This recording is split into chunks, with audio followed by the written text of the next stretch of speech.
Bien, hermano, vamos a entrar en esta parte para hoy. Aquí en la ciudad de Bogotá hay una iglesia que se hace llamar la iglesia de la profecía. Y ha crecido muchísimo. Y es curioso porque esa iglesia se inició con un señor casi campesino, y la esposa es ahora la líder, y es una campesina realmente, no tiene educación, pero ellos dicen que profetizan, que conocen la mente de Dios, que conocen el futuro. Y esa es una característica especial de esa iglesia, ¿no? Usted visita esa iglesia y lo primero que le adivinan es el futuro. Eso pasa aquí y en muchas. Pero mire usted que el apóstol San Juan, en primera carta del apóstol San Juan, no el evangelio sino las cartas que están al final de la Biblia, en primera de Juan 4:10, él dijo lo siguiente en su tiempo, hace 2000 años dijo esto, escribió esto. Dijo lo siguiente,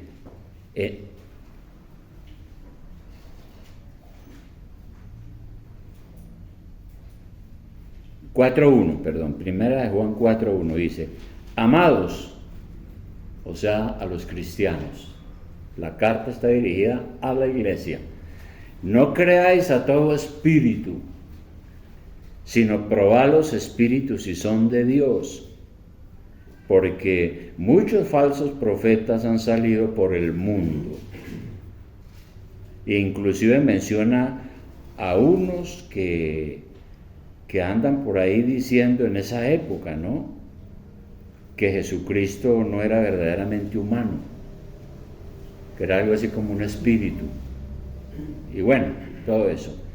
Pero eso quiere decir que esa advertencia que hizo el apóstol hace 2000 años es una advertencia importante, porque nos está diciendo que en el futuro, lo dijo hace 2000 años, habrán soñadores, falsos profetas, gente supuestamente diciendo que son adivinos del futuro, y engañarán a muchos.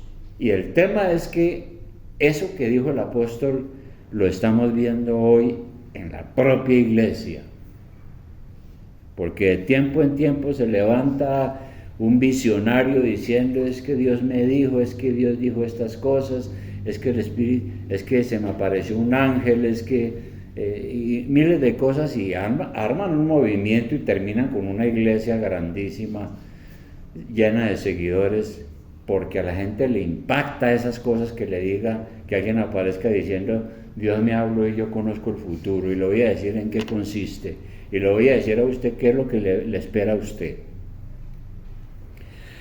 Pero mire usted, hermano, que los únicos profetas que nosotros debemos reconocer son los que están autorizados en la Biblia. Y los profetas, nosotros todos sabemos que eran hombres enviados por Dios de manera específica. Y aquí en la Biblia encontramos esos profetas desde Samuel hasta Malaquías. Hombres que hablaron por el Espíritu Santo y que están aquí consignados, registrados en la Biblia. Esos son los verdaderos profetas.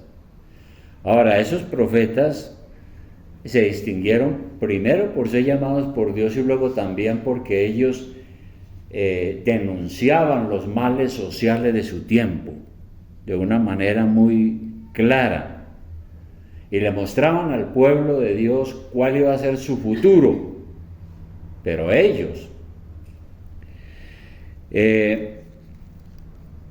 por ejemplo, el profeta Isaías en el capítulo 46, Isaías 46, en el versículo 9. Isaías 46, 9.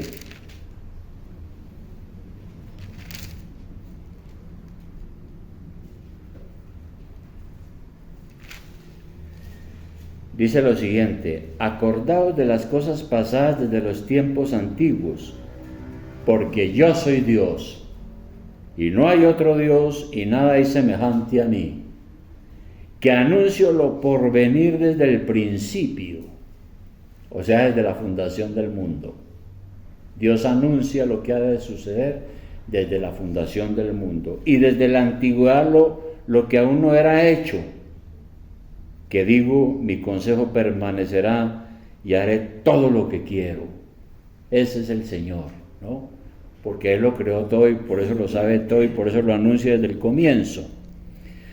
Y esas profecías que nosotros encontramos en la Biblia se han cumplido con una asombrosa precisión, una precisión increíble. Esas profecías que nosotros encontramos aquí en la Biblia tienen algunas características o tienen unos elementos que son muy importantes. Uno, reconocen aquí los profetas que Dios es soberano en la historia, ¿no? El mundo y todo no es una rueda suelta, que es lo que está pasando hoy en las universidades que enseñan mentiras. El humanismo y muchas corrientes filosóficas andan diciendo que no, que esto existe porque existe, apareció ahí, ¿no? O que hubo una explosión por allá y que llevamos millones y millones de existencias y que hemos evolucionado de formas primitivas de vida desde la célula hasta el mico o el mono y del mono hasta aquí y ahí estamos ahí. Y una cantidad de mentiras. Aquí la Biblia, los profetas dijeron que no, que Dios es soberano, que Él es justo y santo y Él preside, gobierna todos los acontecimientos de la historia y de la vida humana. A Él nada lo toma por sorpresa. Lo que ha deteriorado todo es tristemente el pecado, ¿no? Y por eso es que también los profetas dicen que Dios llama a todos los seres humanos al arrepentimiento. Todos los profetas que usted lee en el Antiguo Testamento, ese era un elemento de su profecía. Arrepiéntanse porque si no, la cosa va a estar muy difícil. Es necesario obedecer a Dios. Y claro, fueron perseguidos los profetas en el Antiguo Testamento, perseguidos, muertos algunos, porque ellos predicaban la necesidad urgente de arrepentirse y de obedecer a Dios. Entonces el mensaje profético se necesita hoy. Algunos dicen pues que todos los predicadores somos profetas en ese sentido, no porque Dios nos habla de manera especial, sino porque Él ya habló aquí en la palabra y nosotros tomamos este mensaje que Dios dejó escrito acá y lo predicamos. Los profetas también fueron claros y dijeron: Dios va a juzgar a los malos. Viene un juicio. Y casi todas las profecías terminan así, ¿no? Dios va a juzgar a los malos. Los malos no se van a salir con la suya. Y como como dije antes, todas esas profecías se cumplieron con exactitud. Y uno encuentra aquí historias increíbles. Cómo los grandes imperios cayeron. Y surgieron otros, y volvieron y cayeron, y surgieron otros, y cayeron también. El gran imperio babilónico, por ejemplo, cayó después de que se crean los dueños del mundo. Y también profecías como, por ejemplo, la destrucción de Jerusalén en el año 70 después de Cristo, ¿no? Nadie pensaba en eso, ¿no? Los judíos decían: no, aquí tenemos el templo, Dios está aquí con nosotros. Si Dios es con nosotros, ¿quién contra nosotros? ¿Quién nos va a vencer? Y en el año 70 después de Cristo, los romanos con sus ejércitos tomaron Jerusalén y la quemaron y la destruyeron para siempre. Entonces, eso es un cumplimiento de la profecía. Y también los profetas dijeron que a pesar de la tristeza de la humanidad, a pesar de las enfermedades, de la injusticia, del pecado, de la violencia, de todo lo malo que hay, viene un Salvador. Ellos dijeron, anunciaron la venida de un Salvador. Como dije, no porque eran adivinadores del futuro, sino porque ellos conocían y les fue revelado los grandes propósitos de Dios en cuanto al Mesías, que es nuestro Señor Jesucristo. Entonces todos hablaron de que vendría un Redentor, vendría un Salvador. Es nuestra esperanza. Él es el que nos va a librar del poder del pecado y de la tristeza humana. Eso lo dijeron todos. Y las profecías se cumplieron como dije, con una asombrosa precisión. Por eso nosotros creemos en la Biblia. Aunque en las universidades andan diciendo que este es un libro viejo, perteneciente a la rama de la arqueología, y que estos son pues historias por allá cuando no existía ni el radio, ni el avión, ni el televisor, pero el Espíritu Santo nos ha dicho que es la palabra de Dios, que es verdad. Entonces, ese cumplimiento de las profecías es extraordinario. Por ejemplo, vamos a ver en Mateo 1, 21, 23. En Mateo 1, 21, 23,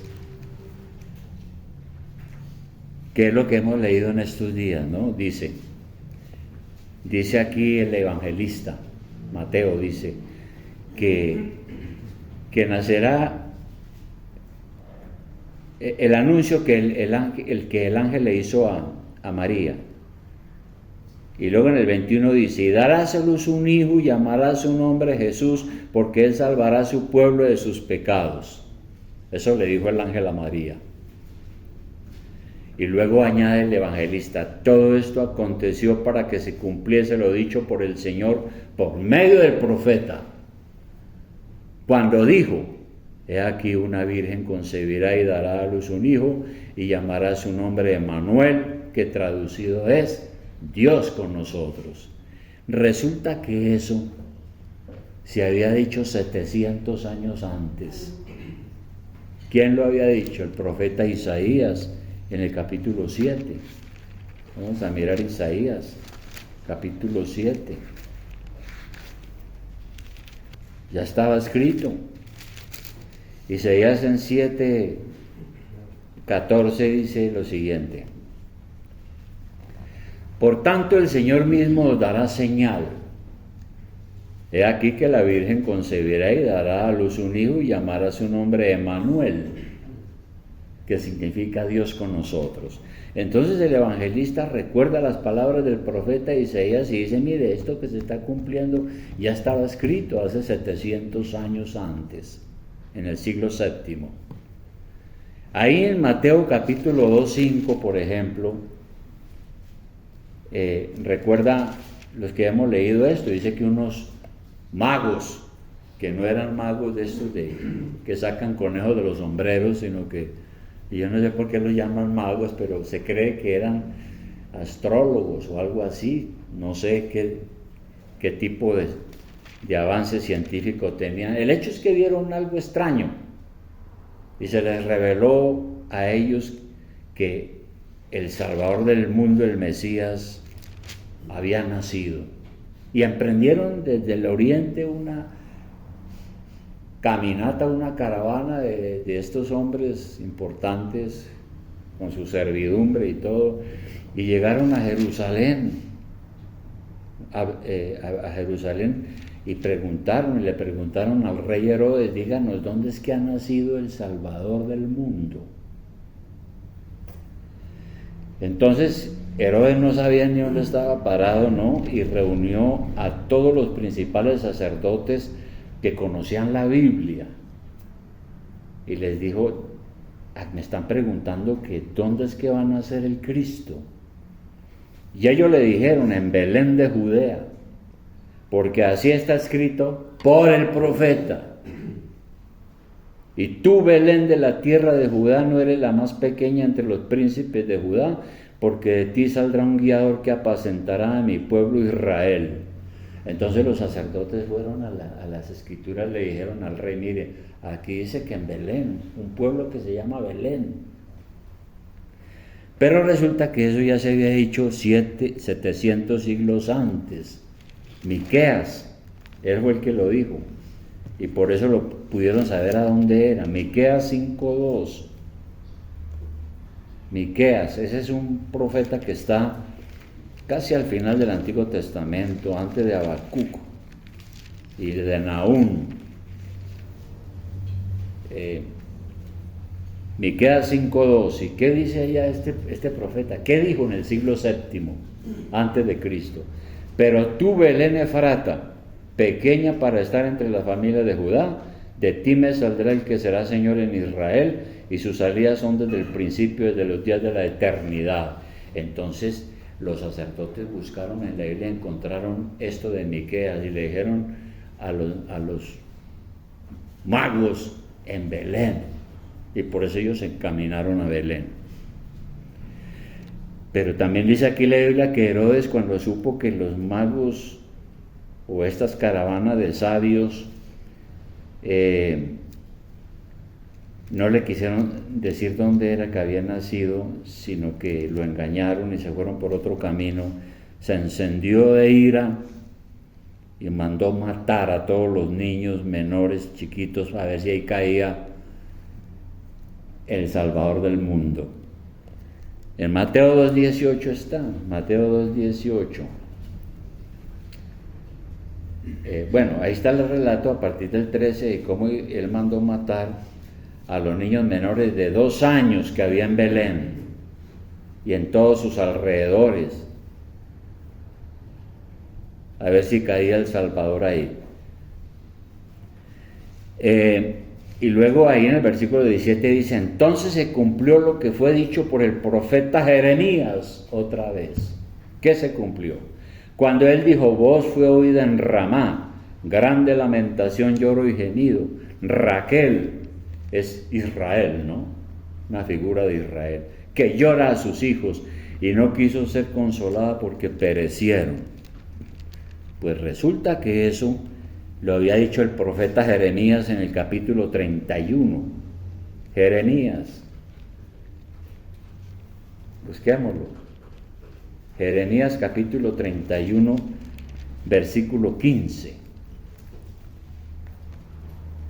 Ya Jeremías, igualmente en el siglo VII antes de Cristo, había dicho lo siguiente: así ha dicho Jehová, voz fue oída en Ramá, llanto y lloro amargo, Raquel que lamenta por sus hijos y no quiso ser consolada acerca de sus hijos porque perecieron por la matanza del rey Herodes. Y bueno, sigue hablando la Biblia cada rato en el Nuevo Testamento de la vida de Jesús y a cada momento dice, esto lo hizo Jesús para que se cumpliera la profecía, lo que dijo tal profeta, y ahí estaba escrito. En Isaías, por ejemplo, en Mateo 4:15, esta última, Mateo 4:15, dice lo siguiente: ya entonces el Señor está adulto, ya es un niño, tiene algo así como 30 años.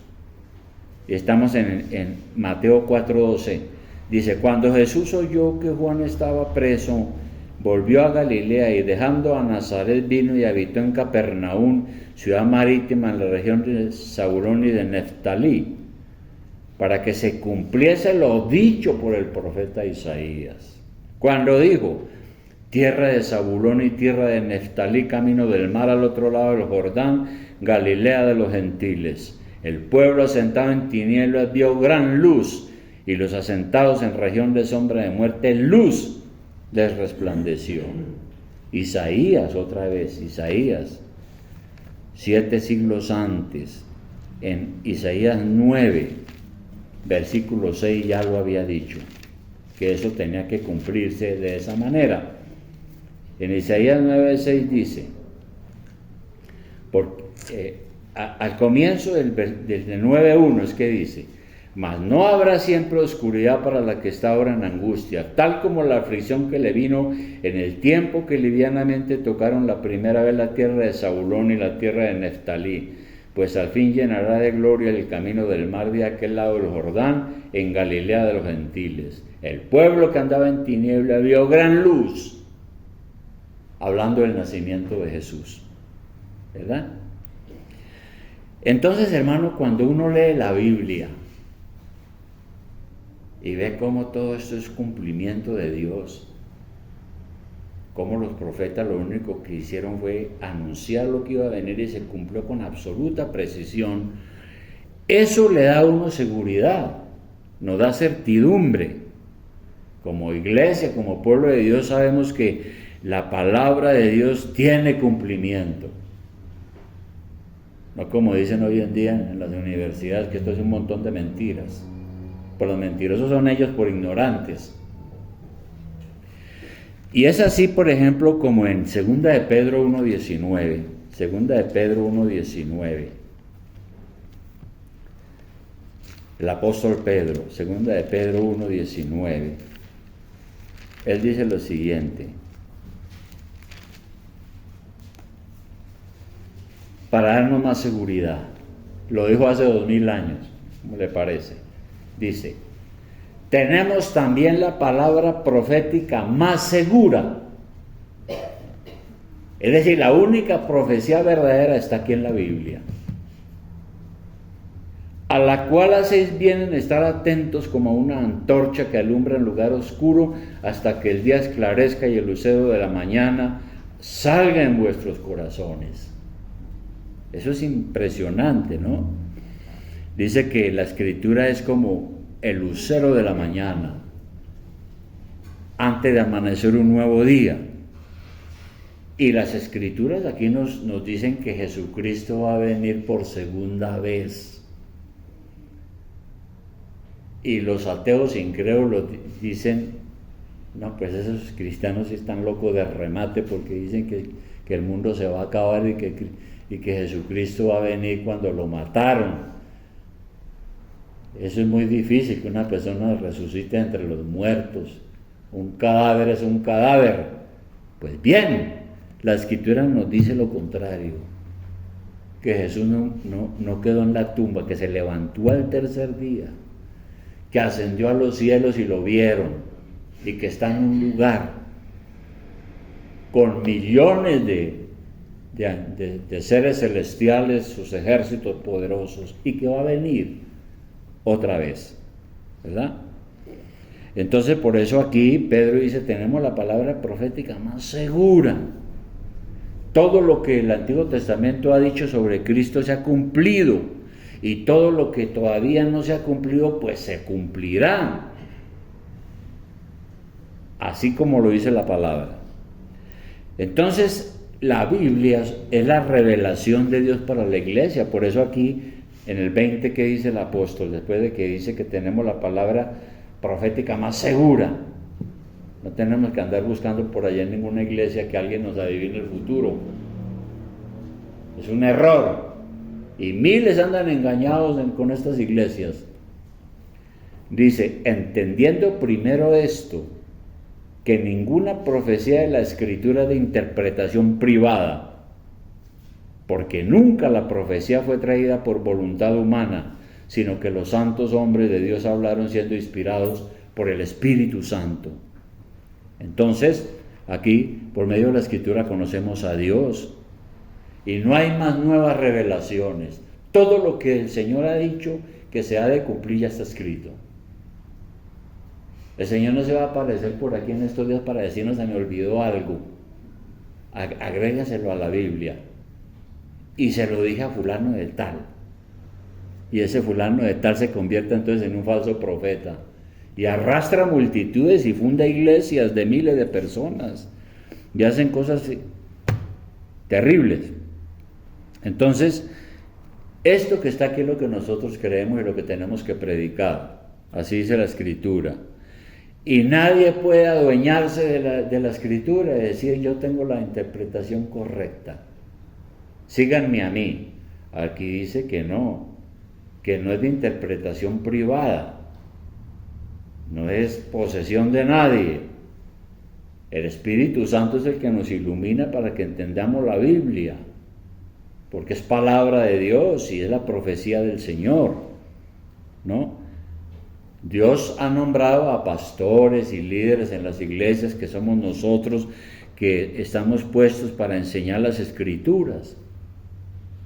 Y tenemos que enseñar lo que dice aquí, no inventarnos nada nuevo, porque si alguien por ahí aparece con nuevas cosas, es un falso profeta. Y como dice aquí, fueron inspirados por Dios. No fue que se les ocurrió decir cosas, sino que fueron hombres iluminados e impulsados por el Espíritu Santo, ¿no? Para explicar la palabra de Dios sin error y anunciar lo verdadero. Eso es, hermano. Por eso yo sí creo en las Escrituras, ¿no? Se han cumplido todas y se va a cumplir lo que todavía no ha llegado a su fin. De manera, hermanos, que si eso es así, concluyo con esto. ¿Cómo no vamos a amar la Biblia y a considerarla como la guía de nuestra vida? Ningún libro sobre la tierra ha predicho o ha profetizado cosas con absoluta exactitud igual a la palabra de Dios. Nadie, ni Nostradamus, ni Confucio, ni miles de adivinos del futuro y videntes que aparecen por ahí por montones. Ninguno. Solo las Escrituras. Y ese mensaje profético lo que nos está enseñando entonces es que Dios tiene el control sobre todo, todas las cosas, y sobre nosotros. Y lo que sí dice claro aquí es que tenemos que arrepentirnos de nuestros pecados, porque Dios puede intervenir en cualquier momento. Miren lo que dice el mismo Pedro después de hablar de esto, ahora en el capítulo 3, más adelante, en el versículo 7. El que dice que tenemos la palabra profética más segura. Miren lo que dice ahora en 3:7, dice, pero los cielos y la tierra que existen ahora están reservados por la misma palabra, guardados para el fuego en el día del juicio y de la perdición de los hombres impíos. Dice la Escritura aquí, dice que todo esto va a ser quemado. Bueno, ahora hay armas nucleares que son capaces de quemar el planeta, ¿no? Lo queman todo. Bueno, yo no sé si será así, pero va a ser quemado. Así no lo crean. Entonces la profecía nos pregunta, ¿qué debemos hacer mientras tanto? Aquí está. Si seguimos leyendo, dice aquí en el versículo 8, mas, oh amados, no ignoren esto, que para con el Señor un día es como 1000 años y 1000 años como un día. Para el Señor, para nosotros, pues 60 años es una eternidad, porque pues es lo que duramos en este planeta, o 70 años, o 80, pero para Dios no, para Dios eso no es nada. Y aquí por eso sigue diciendo él que para el Señor 1000 años es como un día. El Señor no retarda su promesa, según algunos la tienen por tardanza, sino que es paciente para con nosotros, no queriendo que ninguno perezca, sino que todos procedan al arrepentimiento. El Señor no ha destruido este mundo todavía, es porque está teniendo paciencia y misericordia hasta que llegue el momento. Y el 10 dice, pero el día del Señor vendrá como ladrón en la noche, en el cual los cielos pasarán con gran estruendo, y los elementos ardiendo serán deshechos, y la tierra y las obras que en ella hay serán quemadas. El Señor viene como ladrón en la noche, o sea, no avisa. Nos dice que estemos preparados, sí, pero no dice el día exacto ni la hora exacta. 11. Ahí es donde viene el punto. Puesto que todas estas cosas han de ser deshechas o destruidas, ¿cómo no debéis vosotros andar en santa y piadosa manera de vivir?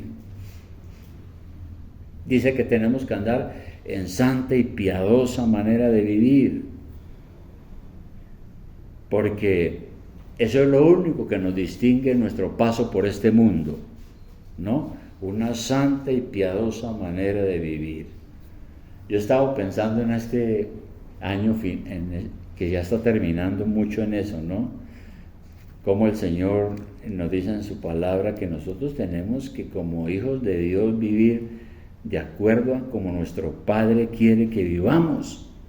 Tenemos que distinguirnos de los demás, y lo decimos no con menosprecio, sino porque es que es así, es la única manera como podemos dar buen testimonio. Entonces, hermano, yo lo que diría para todos nosotros es que tengamos temor de Dios, recordemos que tenemos que dar cuenta al Señor de nuestra vida, de lo que hacemos, lo que decimos. No podemos vivir en la incredulidad, ¿no? Vemos aquí en el Antiguo Testamento muchos ejemplos. El pueblo de Israel, cuando se desvió y cayó en la incredulidad y empezó a dudar de Dios y pecó, Dios lo castigó. Y eso es un ejemplo para nosotros. Entonces, si la Biblia es cierta, sometámonos a ellas y vivamos según sus promesas. Si la Biblia es cierta, sometámonos a ella. Vivamos según lo que aquí dice, porque es la verdad de Dios.